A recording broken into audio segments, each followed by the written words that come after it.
நண்பர்களுக்கு வணக்கம்.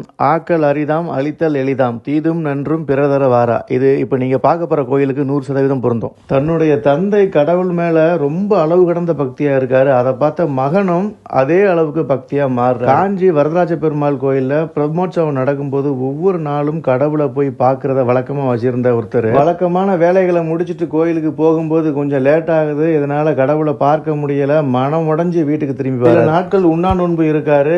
கடவுள் நம்மளுக்கு இப்படி ஒரு பக்தனான ஆச்சரியப்பட்டு அவரோட கனவுல தெற்குல எனக்கு ஒரு கோவில் கட்டுறதுக்கு உனக்கு அனுமதி தரேன், எனக்கு நீ அங்க கோவில் கட்டினா அங்கிருந்து உனக்கு நான் அருள் பாலிக்கிறேன்னு சொல்றேன். கடவுளே கனவுல எனக்கு ஒரு கோயிலை கட்டுன்னு சொல்லிட்டு போயிட்டாரு. திசையத்தான் சொன்னாரு தவிர்த்து அந்த திசையில எந்த இடம்னு சொல்லல. மறுநாள் கடவுள் கனவுல வராரு. கருடன் ஒருத்தர் வருவான், அவன் பறந்து போற திசைக்கு போ, அவன் இடத்த காட்டுவான், அங்க கோயிலை கட்டுன்னு சொல்றாரு. கருடன் பறந்து போற திசையை நோக்கி இவங்களும் போறாங்க. கருடன் ஒரு காட்டு பகுதியை காட்டுது, அந்த காடுகளை அழிச்சு கோவில் கட்டுறாங்க. 16 ஏக்கர் பரப்பளவுல 5 அடுக்கு கோபுரம், 5 சுற்று பிரகாரம்னு மிக பிரம்மாண்டமா இந்த கோவிலை விஜயநகர பேரரசு ஆட்சி பண்ண நாயக்க மன்னர்கள் கட்டியிருக்காங்க. கோவிலோட முதல் சுற்று பிரகாரத்துல இருந்து 2வது சுற்று பிரகாரத்துக்கு போறதுக்கே உங்களுக்கு ஒரு 5 நிமிஷம் ஆகும். அவ்வளவு மிகப்பெரிய கோவில் இன்னைக்கு சிதிலம் அடைஞ்சு புதர் மண்டி யாரும் போக முடியாத சூழ்நிலையில் இருக்கு. செங்கல் மரம் இரும்பை கொண்டு கோயிலை கட்டணும் அப்படின்னா காலப்போக்கில் அழிஞ்சிருன்னு சொல்லிட்டு கருங்கற்களை கொண்டு நம்மளோட முன்னோர்கள் கோயிலை கட்டினாங்க. இதை கோவில்னு பார்க்காம முன்னோர்களோட பொக்கிஷம்னு பார்த்தா பாதுகாக்கலாம்.